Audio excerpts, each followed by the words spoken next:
Richard mengatakan bukan hanya dia yang nembak tapi juga FS kan gitu. Sementara Komnas HAM mengungkap ada perbedaan keterangan dalam proses rekonstruksi pembunuhan Brigadir J pada 30 Agustus 2022.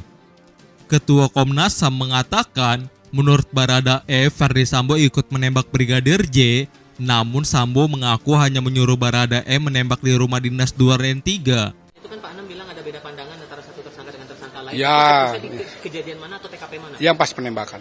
Pas penembak. Ya di rumah Duren 3 ya gitu. Dan itu biasa. Itu kan jadi catatan nanti bagi penyidik. Nah, sekarang penyidik akan menyerahkan hasil penyidikannya itu kepada kejaksaan itu seperti apa? Kan dia yang punya wewenang sekarang. Tapi harus dengan satu keyakinan, jangan nanti setelah dijadikan tuntutan oleh jaksa di pengadilan misalnya terbantahkan, itu yang penting. Maka gimana?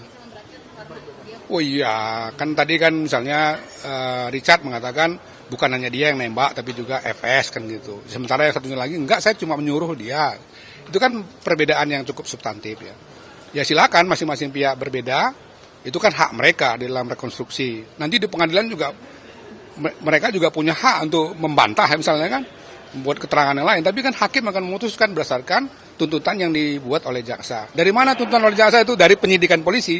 Maka memperkuat penyidikan dan nanti penuntutan itu jadi poin yang paling penting. Supaya dalam persidangan nanti seluruh konstruksi yang sudah disusun oleh penyidik itu memang diterima oleh hakim gitu. Berarti beda pandangannya antara FS sama Eliezer atau ada dengan tersangka lain juga, Pak? Enggak, yang itu yang paling penting, Kalau yang lain-lainnya, misalnya soal posisi orang ketika berdiri, si Ibu PC bilang, oh bukan di situ berdirinya, tapi sebelah sini, itu enggak substantif, itu minor gitu. Tapi kalau dari keyakinan Komnas HAM sendiri, Pak Sambo ini menembak atau tidak? Ya itu penyidik lah ya. Kita sudah memberikan semua masukan. Tapi ya gimana? Ada menyangkal nggak?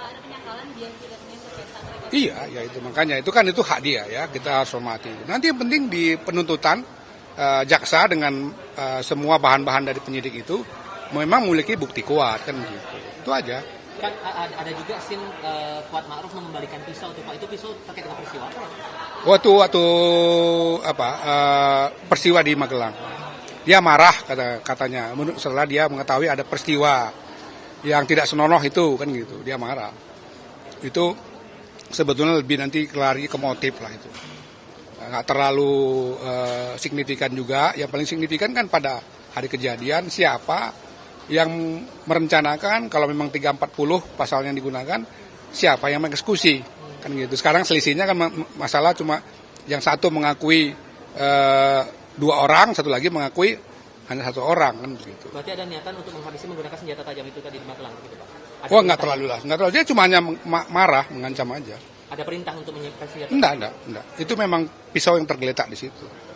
Seperti itu. Tapi itu rangkaian peristiwa saja. Mereka buat rekonstruksi itu untuk meyakinkan bahwa ada peristiwa di Magelang. Kan gitu. Pak Taufan, izin konfirmasi soal dugaan CCTV yang ada rekayasa dan rekayasanya ini membuat puzzle-nya jadi nggak utuh gitu Pak. Itu Komnas HAM sudah ada temuan-temuan atau mungkin? Kami punya CCTV sendiri, makanya waktu ada beredar di media massa ya CCTV yang video yang seperti itu, kami nggak terlalu mempedulikannya karena kami punya bahan yang berbeda dan kami punya raw materialnya. Jadi dengan bahan kami, raw material yang kami miliki, kami cocokkan. Kami bikin kalibrasinya, kemudian kami bikin sekuen dan timeline. Yang tersebar di media sama yang punya Komnas HAM itu cukup saya nggak terlalu membaca, ya bagi saya fokus pada bahan kita. Tapi secara substantif ataupun material itu berbedanya? Saya nggak tahu, bahkan saya nggak mengerti apa yang dipersoalkan di media massa. Karena yang penting kan bahwa memang ada peristiwa mereka dari rumah Saguling itu bergerak ke rumah Duren 3 dan ketika bergerak ke sana, termasuk FS datang ke situ, Joshua masih hidup. Kan itu yang awalnya kan dikonstruksikan bahwa dia datang setelah Joshua meninggal. Ya. Itu aja yang penting. Kemudian kelihatan tuh dengan CCTV yang baru juga ditemukan di pos satpam itu. Yang belum ditemukan itu hanya dalam rumah. Tapi konstruksi peristiwanya sudah semakin terang benderang itu. Jadi hanya selisih di situ aja soal siapa yang menembak berapa kali. Yang satu bilang kami berdua, satu lagi bilang berbeda gitu kan.